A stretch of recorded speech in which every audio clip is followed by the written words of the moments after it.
Malaria रोग है, malaria रोग को लेके चलते हैं अपने, मलेरिया डिजीज। मलेरिया रोग का जो कारण होता है वो होता है प्लाज्मोडियम, प्लाज्मोडियम कारण होता है इसका। और इसका जो वाहक होता है जिसके द्वारा ये फैलता है वो है मादा एनाफ्लीज मच्छर, मादा एनाफ्लीज मच्छर। पहले अपने कीवर्ड निकाल लेते हैं, फिर आपको एक्सप्लेन कर देंगे और फिर क्वेश्चन आंसर फॉर्मेट में ले लेंगे अपने। लक्षण क्या आता है? रोगी को ठंड लगती है, भयंकर शिवरिंग होती है ऐसे, तो ठंड लगकर तेज बुखार आता है मलेरिया रोग के अंदर। उपचार कैसे करेंगे? उपचार करने के लिए सिनकोना वृक्ष होता है, उसकी छाल से प्राप्त करते हैं। तो सिनकोना वृक्ष की छाल से जो प्राप्त करते हैं वो मेडिसिन होती है, कुनेन मेडिसिन इसमें दी जाती है। इतने पार्ट को आप भी समझो ध्यान से। जैसे कोई व्यक्ति है जिसके मलेरिया हो गया, इसका मतलब उसके ब्लड के अंदर प्लाज्मोडियम होता है। प्लाज्मोडियम है क्या? एक प्रोटोजोआ होता है, एक कोशिकीय जीव है, यूनिसेलुलर। उस जीव के कारण मलेरिया हो गया।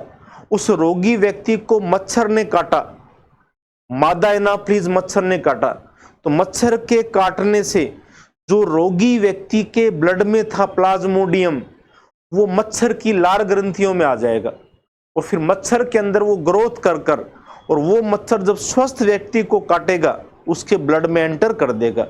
तो रोगी व्यक्ति से स्वस्थ व्यक्ति में पहुंचाया किसने? मादा एनाफ्लीज ने। किसको पहुंचाया? प्लाज्मोडियम को। तो कारण तो है प्लाज्मोडियम और इसका जो कैरियर है, वाहक है, वो है मादा एनाफ्लीज मच्छर।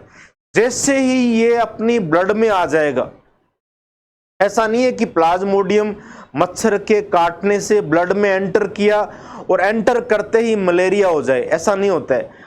एंटर करने के बाद में वो प्लाज्मोडियम अपने ब्लड में घूमता रहता है और फिर वो लीवर में जाके रेस्ट करता है और लीवर में रेस्ट करके वहां पर ग्लाइकोजन होता है खूब, उसको खाता है, अपनी संख्या को बढ़ाता है। तो विश्रांति काल यदि पूछे इसका प्लाज्मोडियम का, तो वो बताना है स्वस्थ व्यक्ति के लीवर के अंदर पहुंचाना है और फिर वो लीवर से वापिस ब्लड में आ जाएगा और ब्लड में आकर वो फिर आरबीसी को नष्ट करता है। रेड ब्लड सेल्स होती है आरबीसी, उन कोशिकाओं को नष्ट करता है। आरबीसी के अंदर होता है हीमोग्लोबिन, तो ये रोगी व्यक्ति का जो हीमोग्लोबिन है उसको प्रभावित कर देगा। हीमोग्लोबिन बिल्कुल खराब हो जाएगा, हीमोजोइन के रूप में बदल जाएगा। तो आरबीसी फटेगी, हीमोग्लोबिन खत्म हो गया, उसका हीमोजोइन की फॉर्म में आ गया। तो प्रभावित भाग पूछे कि मलेरिया के अंदर इफेक्टेड पार्ट क्या होता है, प्रभावित भाग क्या होता है, तो आंसर देना है आपको आरबीसी। और हीमोग्लोबिन विषैला होके किसके रूप में मुक्त होता है ब्लड में? हीमोजोइन पार्टिकल के रूप में नष्ट निकलता है और उससे व्यक्ति को ठंड लगती है ऐसे भयंकर, जैसे हीमोजोइन कण निकलेंगे और बहुत तेज बुखार आता है। अब बुखार नॉर्मल है कि मलेरिया है, पता कैसे लगाएं? तो डॉक्टर क्या करते हैं, ब्लड का सैंपल ले लेंगे, उस ब्लड के सैंपल में देखेंगे हीमोजोइन कण, यदि हीमोजोइन कण है तो इसका मतलब उसकी कौन सी प्रॉब्लम है, मलेरिया की दिक्कत है। और उपचार करने के लिए कुनेन मेडिसिन देते हैं।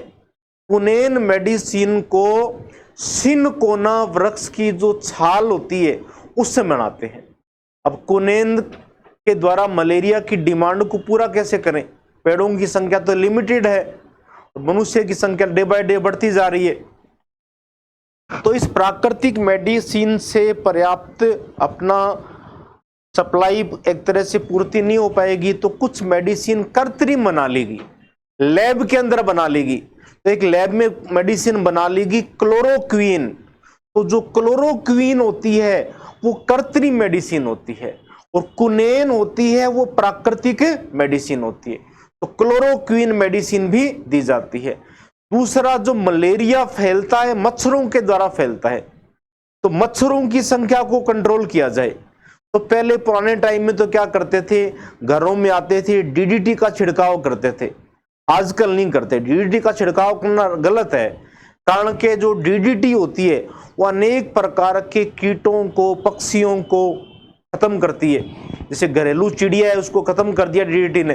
घरेलू चिड़िया आती थी पहले, आजकल बिल्कुल कम हो गई। तो डीडीटी है पर्यावरण के लिए हानिकारक है, जीवों के लिए भी हानिकारक है। डीडीटी का छिड़काव मच्छरों को मारने के लिए आजकल नहीं करते। दूसरा, पहले क्या करते थे, आसपास के जो तालाब होते थे जहां मलेरिया फैला हुआ है, उन तालाबों के अंदर केरोसिन का तेल डाल देते थे। तो केरोसिन का तेल डालने से क्या होता था, जो पानी है उसके ऊपर का जो पृष्ठ का तनाव है, सरफेस टेंशन, वो कम हो जाता था। तो पृष्ठ तनाव कम हो जाता था पानी का, तो मच्छरों के जो अंडों से लार्वा निकलते थे, अंडे हैं, वो सारे पानी में डूब जाते थे, तो मच्छरों पे कंट्रोल हो जाता था। लेकिन आजकल ऐसा नहीं करते। जहां मलेरिया फैला हुआ होता है वहां आसपास के तालाबों के अंदर केरोसिन तेल नहीं डालते। इसका कारण ये होता है, एक तो केरोसिन तेल डालने से उन तालाब के अंदर जो मछलियां हैं वो मरती है, तो वाटर का इकोसिस्टम, जल का पारिस्थितिकी तंत्र प्रभावित हो जाता है। इसलिए केरोसिन तेल को यूज नहीं करते। दूसरा, बहुत महंगा भी हो चुका है आजकल, इसलिए फिर कंट्रोल करें कैसे? तो मलेरिया कहीं फैला हुआ है आसपास के तालाबों में, मच्छरों की संख्या को कंट्रोल कैसे करें? तो एक मछली आती है, उस मछली को कहते हैं गंबूसिया मछली। वो गंबूसिया मछली है, वो तालाबों में छोड़ देते हैं और खूब संख्या में बढ़ती है गंबूसिया मछली, इतनी ज्यादा संख्या में बढ़ती है। और ये गंबूसिया मछली, एक एक मछली डेली 250, 300 मच्छरों के लार्वा खा जाती है। तो मच्छरों के लार्वा खा गई तो मच्छरों की संख्या को क्या कर दिया, कंट्रोल कर दिया। तो एक जीव ने दूसरे जीव को कंट्रोल कर दिया। गंबूसिया मछली ने मादा एनाफ्लीज की वृद्धि को कंट्रोल कर दिया। तो इस प्रोसेस को कहते हैं बायोलॉजिकल कंट्रोल, जैविक नियंत्रण। तो बायोलॉजिकल कंट्रोल कौन करती है? गंबूसिया मछली करती है, मच्छरों पे कंट्रोल करती है, एक प्रकार से जैविक नियंत्रण करती है। दूसरा, अब मलेरिया जो प्लाज्मोडियम के कारण होता है, पहले रोगी व्यक्ति में था प्लाज्मोडियम, फिर मादा एनाफ्लीज मच्छर में गया और फिर स्वस्थ व्यक्ति में गया। स्वस्थ व्यक्ति के ब्लड में घूमता हुआ लीवर में उसमें रेस्ट किया उसने, फिर आरबीसी को नष्ट किया, आरबीसी फटी। ये उसका जो पूरा जीवन चक्कर है प्लाज्मोडियम का। इस प्लाज्मोडियम के जीवन चक्कर की खोज की थी एक वैज्ञानिक हुए थे, रोनाल्ड रोस। रोनाल्ड रोस ने की थी, जिसके लिए उनको नोबेल प्राइज भी दिया गया था। अब ये जो प्लाज्मोडियम होता है, ये प्लाज्मोडियम एक वंश है, जैसे मनुष्य है। अब मनुष्य का वैज्ञानिक नाम होता है ना होमो सेपियंस, तो होमो अपना वंश है, सेपियंस अपनी जाति है। ऐसे प्लाज्मोडियम एक वंश है। इस प्लाज्मोडियम की अनेक जातियां होती है, वाइवेक्स, मलेरी, ओवेल, फैल्सीपेरम ऐसे। तो एक प्लाज्मोडियम की जाति होती है फैल्सीपेरम, वो बहुत ही खतरनाक होती है। यदि फैल्सीपेरम जाति का प्लाज्मोडियम अपने अंदर चला गया तो अपनी आरबीसी को इतना ज्यादा नष्ट करता है कि व्यक्ति की मृत्यु भी हो सकती है। काले रंग का पेशाब आने लग जाता है। इस प्रकार के मलेरिया को कहते हैं घातक मलेरिया, फीटल मलेरिया। तो घातक मलेरिया किसके कारण होता है? Plasmodium falciparum. अब इनको क्वेश्चन आंसर की फॉर्मेट में देख लो आप कैसे करेंगे अपने। एक तो आपको बताना है कि मलेरिया रोग का जो वाहक कारण है, कारण कौन होता है मलेरिया रोग का? प्लाज्मोडियम होता है, प्लाज्मोडियम कारण होता है। मलेरिया रोग का वाहक कौन होता है? मादा एनाफ्लीज मच्छर। मलेरिया रोग में लक्षण क्या आता है? रोगी को ठंड लगकर तेज बुखार आता है। मलेरिया के उपचार करने के लिए कौन सी मेडिसिन दी जाती है? कुनैन दी जाती है। कुनैन को कौन से पेड़ की छाल से प्राप्त करते हैं? सिनकोना वृक्ष की छाल से प्राप्त कर सकते हैं। तो ये इसमें 4-5 क्वेश्चन एग्जाम यू से इंपॉर्टेंट है, आंसर इनका ध्यान रखेंगे, क्वेश्चन भी ध्यान रखेंगे। इसके बाद अपने नेक्स्ट स्लाइड पे देखें,